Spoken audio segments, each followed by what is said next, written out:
नमस्कार, मैं हूँ आपका दोस्त विजय विद्रोही। आप मुझसे जुड़ चुके हैं, इसके लिए आप सबका तहे दिल से शुक्रिया और अगले 8-10 मिनट में आपसे जुड़े रहने की कोशिश करूँगा।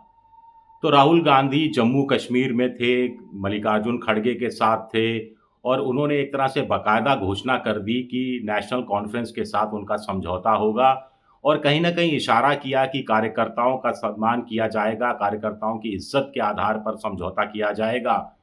तो क्या गुलाम नबी आज़ाद की भी वापसी होगी? एक बड़ा सवाल। दूसरा, कश्मीर में क्या होगा? जम्मू कश्मीर विधानसभा में चुनाव क्या होगा? इसमें मोटे-मोटे पर 2 तौर पर 2 संभावनाएँ सबसे ऊपर नज़र आती हैं। एक, क्या कांग्रेस और नेशनल कॉन्फ्रेंस और हो सकता है गुलाम नबी आज़ाद या बिना गुलाम नबी आज़ाद के, क्या ये सरकार बनाने में कामयाब होंगे? अगर ऐसा नहीं होता है तो फिर क्या त्रिशंकु विधानसभा होगी? तीसरी एक संभावना है, हालांकि दूर की संभावना है, कि क्या जम्मू कश्मीर को बीजेपी के माध्यम से पहला हिंदू मुख्यमंत्री मिलेगा। चौथी संभावना है कि अगर त्रिशंकु विधानसभा बनती है तो क्या उसमें सत्ता की चाबी राशिद इंजीनियर जैसे अलगाववादियों के हाथ में होगी, और ऐसा हुआ तो फिर धारा 370 का क्या होगा। यह महत्वपूर्ण 4 बड़ी संभावनाएं हैं, लेकिन चलिए कुछ संभावनाओं को खारिज करते चलते हैं। सबसे पहले बात करते हैं कि क्या पहला हिंदू मुख्यमंत्री या बीजेपी अपने दम पर सत्ता में आ सकती है जम्मू कश्मीर में। कुल मिलाकर 90 सीटें हैं, जीत के लिए 46 चाहिए। जम्मू कश्मीर में जो लोकसभा चुनाव हुए थे उसमें से 2 जम्मू की दोनों सीटें बीजेपी ने जीती थी, 3 सीटें घाटी की जिसमें से 2 नेशनल कॉन्फ्रेंस ने जीती थी और एक बारामूला की सीट अमर अब्दुल्ला को हराकर राशिद इंजीनियर ने जीती थी, जिनकी पार्टी का नाम है अवामी इत्तेहाद पार्टी। अब अगर इन लोकसभा चुनाव की सीटों को विधानसभा सीटों में कन्वर्ट किया जाए तो बीजेपी ने कुल मिलाकर 29 विधानसभा सेगमेंट में बढ़त हासिल की थी। नेशनल कॉन्फ्रेंस ने 34 विधानसभा सेगमेंट में बढ़त हासिल की थी। कांग्रेस ने 8 सेगमेंट में बढ़त हासिल की थी। पीडीपी यानी महबूबा मुफ्ती की पार्टी ने 5 में बढ़त हासिल की थी, लेकिन राशिद इंजीनियर की पार्टी ने 14 विधानसभा क्षेत्रों में बढ़त हासिल की थी। ये एक महत्वपूर्ण तत्व है जिसका बारे में आगे भी हम विवेचना करने की कोशिश करेंगे। तो अब कुल मिलाकर 46 चाहिए। बीजेपी को लग रहा है कि वो जम्मू में 43 हैं और 47 घाटी में है। बीजेपी को लग रहा है कि उनको हो सकता है 34-35 तक सीटें मिल जाएं, ऐसी वो उम्मीद लगा रहे हैं। वो उम्मीद लगाने का आधार ये है कि पिछली बार जब 2014 में विधानसभा चुनाव हुआ था आखिरी बार, तो घाटी की 25 सीटें बीजेपी के हाथ आई थी। तब घाटी की कुल मिलाकर शायद 36 सीटें हुआ करती थी। अगर 35 सीटें बीजेपी के हाथ आती हैं और बीजेपी को लग रहा है कि 5-6 सीटें गुलाम नबी आज़ाद जीतने में कामयाब होंगे, तो वो 41 पर पहुंचते हैं। तो ऐसे में उनको लग रहा है कि छोटी पार्टियों का, अल्ताफ बुखारी की पार्टी है, कुछ और पार्टी है, उनका समर्थन हासिल किया जा सकता है, कोशिश की जा सकती है और 46 के आंकड़े तक पहुंचा जा सकता है। लेकिन मेरे जो सूत्रों से बात हुई, वहां के स्थानीय पत्रकारों से बात हुई, जिसमें अशरफ वाणी भी हैं, आप आज तक में उनका चेहरा जाना पहचाना नाम है, वो बहुत लंबे समय तक आप देखते रहे हैं, बहुत सालों से। 95 में मैंने आज तक ज्वाइन किया था, जब डीडी मेट्रो पर आता था 20 मिनट का प्रोग्राम, उसके थोड़े वक्फे बाद अशरफ वाणी का भी आना हुआ था। तब से हम परिचित हैं, दोस्त हैं। तो उनसे भी बात हुई, तो मोटे तौर पर लोगों का कहना है कि बीजेपी को 28 से ज़्यादा सीटें मिलना मुश्किल है और गुलाम नबी आज़ाद को किश्तवाड़, डोडा में 4 सीटों से ज़्यादा मिलना मुश्किल है। तो 28 और 4 32, 32 से 46 तक पहुंचना बीजेपी के लिए लगभग असंभव काम है। तो बीजेपी को क्या निराश होना पड़ेगा?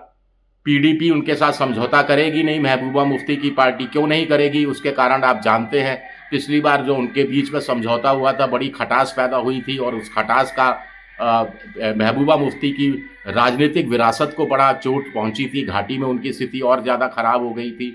और अब जबकि बड़े चुनावी मुद्दे, एक स्टेटहुड का मामला है और एक धारा 370 को हटाया गया जिस ढंग से, उसको रेस्टोर करने का मामला है, तो दोनों ऐसे मामले हैं जिसमें बीजेपी के साथ समझौता कोई भी पार्टी नहीं कर सकती, ना पीडीपी, ना नेशनल कॉन्फ्रेंस और ना ही कांग्रेस। कांग्रेस का तो खैर सवाल ही नहीं उठता। फिर भी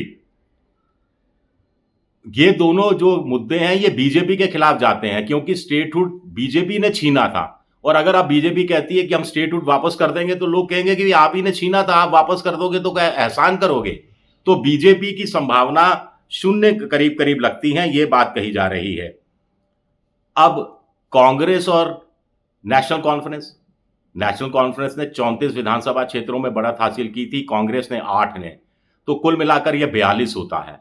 और ऐसे में गुलाम नबी आज़ाद की पार्टी अगर 4 सीटें भी जीतती है और कांग्रेस में उनकी वापसी होती है, जिसकी एक संभावना जताई जा रही है, तो वो 46 तक पहुंचते हैं, या फिर कुछ छोटी पार्टियों का भी सपोर्ट मिल सकता है घाटी के अंदर नेशनल कॉन्फ्रेंस के नाम पर, और तो ये आंकड़ा 46 से ऊपर भी जा सकता है, ऐसा मोटे तौर पर कहा जाता है, अगर नेशनल कॉन्फ्रेंस के सहमत हो जाती है गुलाम नबी आज़ाद की वापसी को लेकर, क्योंकि दोनों में गुलाम नबी आज़ाद और नेशनल कॉन्फ्रेंस के नेताओं में मतभेद बताए जाते हैं। गुलाम नबी आज़ाद की पार्टी का नाम है डीपीएपी, डेमोक्रेटिक प्रोग्रेस आज़ाद पार्टी, जो कुछ लोकसभा चुनाव में भी कुछ खास नहीं कर पाई, घाटी में भी उन्होंने उम्मीदवार उतारा, खुद चुनाव लड़ने से वो हिचक गए, अब विधानसभा चुनाव भी लड़ेंगे, कुछ लोग कह रहे हैं नहीं लड़ेंगे, कुछ लोग कह रहे हैं कि उनको सोनिया गांधी राहुल गांधी के मैसेज का इंतजार है, अगर मैसेज वहां से आता है तो बात बन सकती है, गठबंधन हो भी सकता है।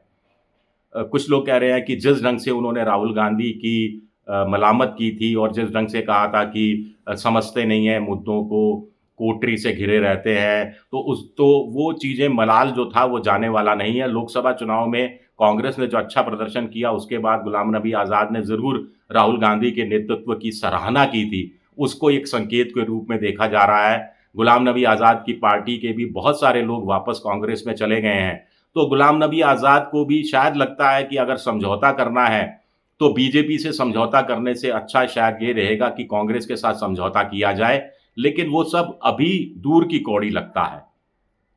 अब ऐसे में एक बड़ा सवाल और उठता है, अगर त्रिशंकु के हालात रहते हैं, त्रिशंकु यानी नेशनल कॉन्फ्रेंस 34 पर बढ़त थी, 8 पर कांग्रेस की बढ़त थी, 42 होते हैं, राशिद इंजीनियर की पार्टी को 14 पर बढ़ी थी, अगर वो यही लोकसभा चुनाव का जो नतीजा है ये विधानसभा चुनाव में भी ठीक ठीक उसी अनुरूप फिट बैठता है, तो ये 56 तक आंकड़ा पहुंचता है।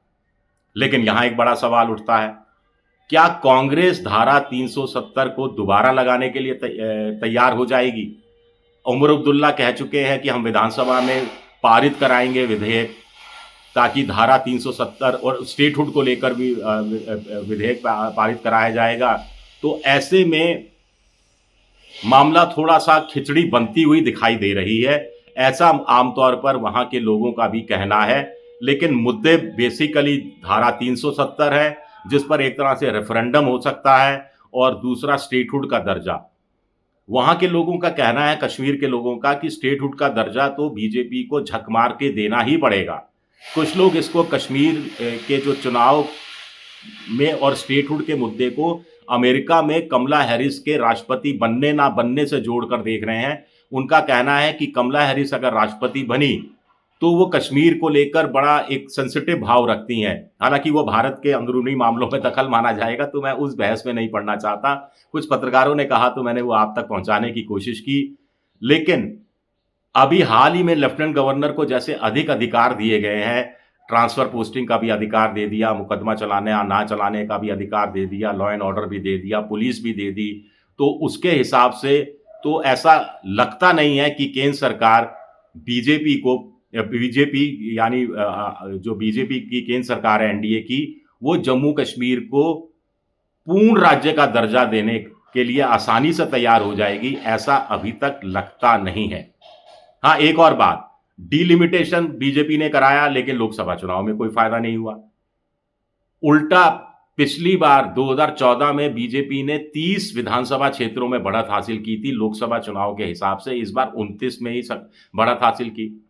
9 शेड्यूल ट्राइब की अलग से सीटें बनाई गई, जिसमें से 6 जम्मू में है, 3 कश्मीर घाटी में है।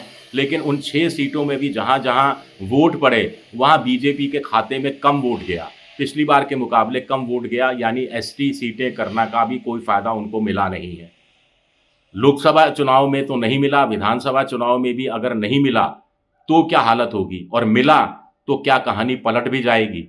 आज की तारीख में कुछ कहा नहीं जा सकता, लेकिन मल्लिकार्जुन खड़गे और राहुल गांधी ने फटाफट कश्मीर जाकर, जल्द से जल्द जम्मू जाकर, घाटी जाकर बात करके, पत्रकारों से भी बात करके, समझौते की एक सूरत निकाल कर एक बड़ा मैसेज दे दिया है कि जम्मू कश्मीर में वो किसी भी कीमत पर नहीं चाहेंगे कि बीजेपी सत्ता हासिल कर पाए। इसके लिए इंडिया पॉलिटिकल फ्रंट कोई भी गठबंधन करने के लिए आपस के मतभेद भुलाकर तैयार हो जाएगा और ये बीजेपी के लिए खतरे की घंटी हो सकता है।